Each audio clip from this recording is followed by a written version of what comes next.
And then I remember those ending moments where I was like, well, damn, you know, I should have ended this a long time ago, and I wasted a whole bunch of money and a whole bunch of time and all that crap. But now I'm ready. I'm ready for, you know, mature relationships. I'm ready for substantive, foundational friendships. I might even be ready to be in love now too. It's all coming together. And you know, like the one word Tony uses a lot is boundaries. Like I've been bad with that. I've gotten better. Tony is always talking about boundaries. It helps with, I'm sure it helps with you and Mrs. You and the child. Who's calling? Yeah, y'all go ahead. I'll be right back. Well, when it comes to boundaries, honestly, that's the thing that's made my relationship so good. Because there's times where I tell my wife, no, I ain't doing that. Yep. And she tell me, no, I ain't doing that either. Boo, I need you to do this. Nah, I'm good. I ain't doing it. I'm not even feeling that. Like, you need that. That's real, though. That's real. That is real. Like, Mike, if dog, imagine this. Imagine you come to my house and you like, I'm gonna cook for y'all. Yeah. And you cook all this food. And I say, Mike, go make me a cup of Kool-Aid. Nah, bro. I done cooked you this meal for free. You good. Get your ass up and go cook. You make your own Kool-Aid. You can make your own Kool-Aid. You can do that. You can start. You done made a whole meal for free. For you. You can start. You done made a whole meal for free and I did all this shit. And now I'm sitting there making Kool-Aid. Yep. I'm looking at you with this face. It's like, there was one time, man, me and my wife, we was in Amsterdam, actually. We went to the windmills in Amsterdam. And yeah, that'd be nice. We were at a point where I was going to stay in Europe for 3 more months and she was going to leave. And so she was doing all these things. So like, I need you to show me you love me. Show me you love me. Show me you love me. And so we were at the windmills and she picked up her foot and said, tie my shoe. I said, you a grown ass woman. Tie your own damn shoe. But I know what was going on, and she was insecure because she's gonna leave for 3 months. I'm gonna be in Europe with all these, right? You know. But that's the type of shit you gotta kind of have in a relationship. Like, no, I'm not gonna do everything to please you. I'm really not, and I don't need you to do everything to please me. And the minute we get there, we're gonna set expectations we're not gonna be able to live by. Yeah, not in the long term. And when you set expectations that you can't live by in the long term, you're pretty much setting a landmine in your own path of your future. Because inevitably, like even if it's far off, because I'm definitely guilty of that. Because I'm a people pleaser. I can't lie. Tony, if I was in that situation, I might have been the motherfucker just like, let me go ahead and tie your shoe. You want a single knot, double knot? And I can loop them together. I can do a square knot. I learned that in Boy Scouts. Yeah. But when you do that, first time, fine. Second time, fine. 7th time, we got a problem. You might not even want to do that, or you fucking holding resentment even of like, right? Because resentment and things. We talked about this with the cater to you. Like anybody trying to cater to somebody in a relationship, you can't do nothing that you can't maintain. Like when my wife and I first started, I could not go hang out. I got a white wife. And so we always was going around hanging out with all her white friends. I stopped going. Like, I can't do it. Because I'm the center of attention every time I go to that bitch. Not all white people got sauce like her. Thank you. So when I walk, TJ, imagine I walk into the spot and then you just got 10 white people looking at, so Tony, tell me about your ventures. So Tony, tell me about this. You went overseas. You did this. Oh, you're doing this therapy group. Oh, you're doing this. You're doing this. You did. See, they schmooze like that. But not only do they schmooze, they try to one up each other in your venture talking. Man, that's they that don't shit I don't like about that. They don't care. They're just trying to see whether or not Mrs. Wilson is wasting her time with this black guy. Thank you. know? You're sizing me up this whole time, and I'm like, you not. First off, I got the best relationship I ever had. I'm not gonna put myself in no position to click out on in the room, but we're not gonna. And let's be real about this. If you are the type of person, when I meet you as like a friend situation, if you're the type of person where your first instinct is to size me up, brother, you are too small to walk in my shoes on your best. Oh, that's it. We got the quote of the day. We got the quote of the day. You couldn't handle my shoes on your best. I see Olivia Pope. You can't afford me. Walk off. Yeah, man. Guys, when I'm telling you, like, especially working in kitchens, Lord, especially working in kitchens where you're one of the only few people of color in there, because it's already a meritocracy, right? Because it's already kind of like working in kitchens is it's like you either can do the work or you can't. It's very like you can call it cutthroat like that. It's real, but that happens a lot where people size you up, and it's just kind of like, bruh. When I was younger, it used to really bother me, and now I'm at the point where it's just kind of like, all right, cool. You really think you can take my spot? You think you can shake me? Let's dance. I'm a grown ass man. You're not gonna size me up. First off, right? Not at all. You're not. When I tell you, you're not about this life. You're not about this. You couldn't handle me at all, and so right. It was hard for my wife at first because I would sit in the corner and be like this. I'm not gonna talk to nobody. Like I could see you with some sunglasses on, observing and tweeting, talking shit. Man, you're like, I'm the one chocolate chip in this macadamia nut cookie. I'm not even finna do it. You're not finna sit here. You're not finna sit here and ask me about this. You questioning me about what I'm doing, how I'm doing it. No, you're not doing that to me. Like I'm cut different. I'm cut from a different cloth from that. I'm not finna allow that. And it took my wife, because my wife was like, every time you come in, like, you too cool for school. And I'm like, yeah, because I'm not gonna let no microaggression throw me off my game. Right. Oh God, they're doing the Dougie. So come on, yeah. Tony, come on. You see us? Like how when they throw the hip hop on, when they put the hip hop on. Y'all are a mess, Lord. Man, bro, it wasn't until, look, I did this brunch for my wife, man. I catered 3 different restaurants. We set the bitch out. I had my cousin come from Minneapolis. We put everything together, and all her friends kept coming up. Oh my God, Tony, this is such a beautiful event. And my wife finally saw, like, I'm cool in that situation.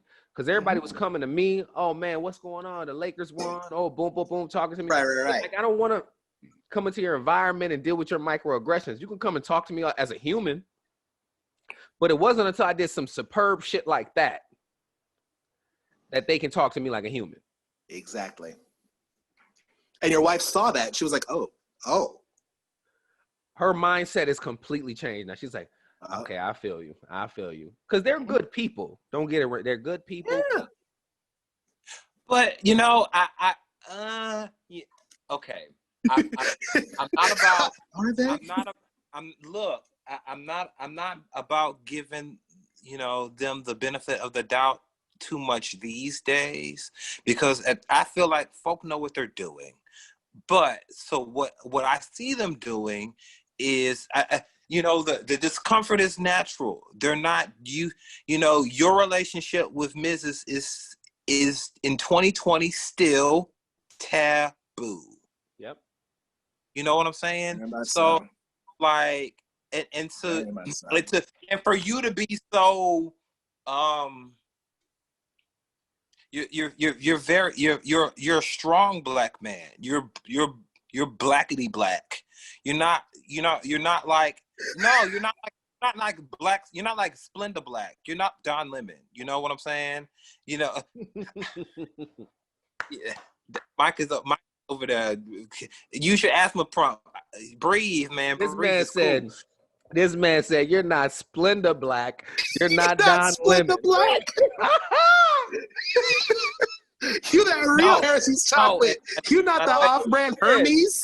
You not that cheap Hermes chocolate. You real Hershey's.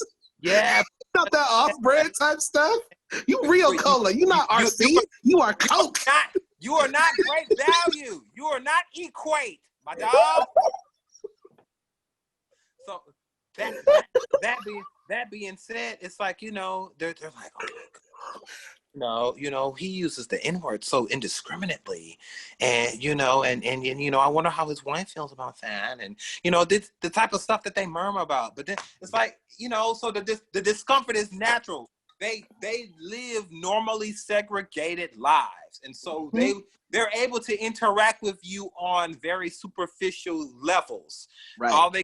All they can do is rub elbows with you and hobnob. They don't want to, you know, like know about, you know, you doing, you know, the work and how you're trying to deconstruct stereotypes while being as eloquent and as brilliant of a man as you can be, while people don't see it as humanly possible because you're Black, you know, like all that, and then it comes out in a microaggression.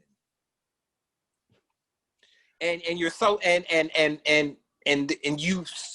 you just want to, you know, like snap them like a twig. It's like, you know, I have, and so it's best for you to sit in the corner because I have nothing for you. Because if you poke the bear one time, I'm going to eat you. Period. So. And I'm trying to be respectful of your wife's people. No, right. What's that, Mike? Not only that, I'm from the back respectful. of your head. You don't want to be that Black guy. There you go. At this point of my life now, you're right. There was a point in my life. Now I don't care about being that Black guy. So I'm doing this actually out of respect for you, or not even respect for you, I will click on you. And so I'm trying to maintain my own personal understanding of my mental health and my personal boundaries, so I don't go there, because I'm not like I'm not. That's why I don't go sometimes to these events, because I will click, and I'm not gonna play no games, because I know the consequence that it takes when you don't click. You take that shit home, and now you're sitting here. Oh, now you have so many different. You fume on it, dude. You really do. Yeah, you do. You have a grieving in the morning. Trigger it. It really takes nothing. You have a grieving in the morning.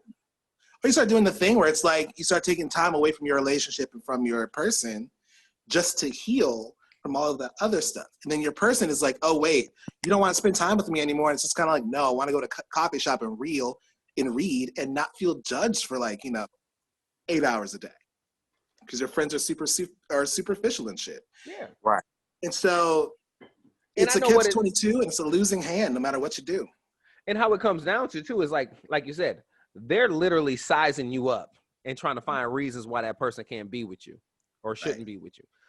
But then when that person is with you and you've proven yourself, that's another level of you being like, man, am I playing myself? Right, because it's kind of like, damn it. That would have made me jump through the hoops, and I did it. And I damn well did it. So look, man, let's jump into our last current event topic of today, then we can shut this thing down, man. I've enjoyed this conversation with you, This has Mike. been a blast, y'all. TJ, my battery power is not lasting so long. I'm gonna have to move my tripod. Hold on. Keep going, Tony. TJ, I always love talking with you, obviously, man. But Mike, this has been really special having you here as well. Like, I feel like this dynamic has been amazing. Let's just do it real quick, and then we'll bounce out with this. Man, COVID versus the holidays, man. Are y'all, what's your holidays looking like now? Are there going to be any changes? Are you got 20, 30 people coming, or are you just doing it with a couple folks? What's going on? It's hard, man. The holidays are actually a special time for me. Normally I spend them with my mom, but right now my mom and I aren't living together, and there was a situation that happened where I'm staying at where the house across the street caught fire, like went up completely ablaze. And there was a bunch of us out on the street we were trying to contact the old lady who lives across the street, and unfortunately she was in the house. But it was like half the block was there because the house went up in flames. And nobody was wearing a mask. This happened it was like midnight, 1 o'clock in the morning. So it's like, we can get ready for the holidays, but I got to quarantine really hard if I'm going to be anywhere but this couch for the holidays. I hate to say it. A couple of folks have invited me to like friends' Thanksgivings and stuff, and I'm not sure. Yeah. I don't know. I don't feel comfortable with it. Look, they could have What been about out y'all? there. They could have been out there fucking still, man. You never know. They probably ain't quarantined at all. Bruh, some folks, I can't. I gotta watch it with some folks. I'm just like, I can't. I'm, I can't. I kind of, I've been saving it. There's a Facebook post in my spirit. Are y'all still washing y'all hands for 20 seconds? Because something tells me you're not. Post it. Do it for the culture. I work in the medical field again. We have a little placard above the sink.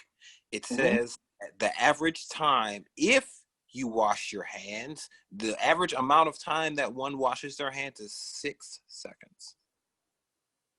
If you wash your hands, there is at least a quarter of gentlemen that don't wash them at all. They'll just walk in, grab their junk, walk out, and then go like, I remember at the casino, bruh. Like, you mean you're about to go like touch like decks of cards and like chips and cash and give it to me and all this other stuff? Yeah, no. You know, but then, you know, I don't think I've ever been like a germaphobe or anything, but I just to see how people, sorry mama, bitch about masks. Like, grow up. Like, You know they living nasty. Are you bro? You know they are. I'm like, seriously. And then, you know, like, oh man, like, and then folk don't know how to, like, they don't know how to cough right. They don't know how to do the little chicken wing. You know that you not, they will talk and they will say it and spray it, and then they'll spray it when they sneeze, and then it'll be like coughing up a loogie. They're folk are nasty. So unless it's my family, like folk I know I can handle. And even working in the medical field, I have to be careful because, you know, like I'm around at-risk people, and they're flowing in and out of the office all day. And, you know, and I don't want to asymptomatically bring something to my grandmother, who is 78 and slightly asthmatic and fairly healthy, but I don't want to subject her to what I don't have to. And holidays are always grandmother. If I'm not at her, if mom does Thanksgiving, grandmother will do Christmas, or vice versa. You know, so we're doing turkey and ham one Thanksgiving, we're doing gumbo for Christmas. You know, and then New Year's there might be a little something. She'll pull it out the deep freezer, and you know we got greens on the stove. You know, like I don't know. I don't know. And see, we're like our immediate family is very small. Grandmother, mom, my aunt, and her brother, and my uncle, and you know, there's 1, 2, 3, 2, 3. There's 8 grandkids. So if we wanted to do that, we could. Right. But, like, you know, my uncle's a postal worker. My mom's a physician. You know, I work at the office. My sister's there. And, you know, like my aunt, you know, she, you know, her husband's an engineer. You know, my little cousin plays football for Florida. You know, so like Florida, like the Gators, like had to there are games that couldn't be played because, you know, my cousin's coach wanted to open his mouth and wanted 90,000 people in the swamp, and then he got COVID. You know, you dumbass. I don't mean to laugh at people catching COVID. No. When it's karma COVID, though, when it's karma COVID, I'm sorry, that shit is hilarious. You get that karma COVID, it's just like, look at you. Listen, look at you. Karma don't really mean much, because there was a karma COVID case 3 weeks before the freaking election, and 70 million people voted for that stupid man. Anyway, nevertheless. Well, I'm gonna say this. Fair point. TJ, I love you, man. I love you, man. I do. TJ is a riot. He is a riot. I love him. I love TJ. Common sense has never been common. But No. you know, I can't tell you what makes people tick. So I just make sense of people, and you know, just do what I do and just stay out of people's way. So yeah. What you saying, Tony? So for me, myself, man, it's gonna be fairly simple. We're not making it big. It's gonna be just a couple people, obviously. Everything in house. What COVID taught me is honestly for like myself and my health and my well-being is just to not fuck with a lot of family members outside of my family. You know what I mean? Obviously, not everybody can do that. I guess the only thing I would say to people is, man, if you're gonna do a Friendsgiving, go get tested. Yep. You know, figure out your way to be around love. If you got a friend, you know, been out there gallivanting these streets, stay away from them. We gonna But make you put it on the porch. Don't knock at the look, door. Just tell us when you're gonna be by. We'll make your plate for you and leave it. look on Yeah. God. And you will also too, man, like also just social distance it, man. Just like maybe, Yeah. you know, if people can make you a plate and you stand outside in their yard and y'all just sit and chit chat. You know what I mean? There's different ways to kind of go about it. Like, obviously, I wish I could have I've the done that fellas before. over. I wish I could have all y'all over and we just do something big and Mike cook for us and shit, you know? Bruh, a big old cookout. Yo, Man. turn the cameras off. Turn the cameras off. We will. I feel like we will have time. We will have a time. It's gonna be like the barber. You know, Nico gonna be talking this shit. You know, Tony gonna be like, "Come on," and you know, Mike gonna be. It's gonna be sizzling, and then I'm just gonna be sitting there judging people like a preacher. Yeah. No, you're gonna be prophesizing. We look right? after the wine and champagne hit, we're gonna be like, TJ, tell me what I should do next. Well, see what you should do, good brother, is what you strike. Stop messing around with these raggedy motherfuckers. Man, look, I've enjoyed this. We all got someplace to be, somewhere to go. Man, I thank y'all so much. This has been episode 8 of the Rise of the Kings podcast. I want to thank TJ for always locking in with us. I want to thank Mike Marina for locking in with us, giving so many health and wellness tips, and also just talking about his overall journey. It's your boy, Tony Wilson. I'll see you next time. Come on.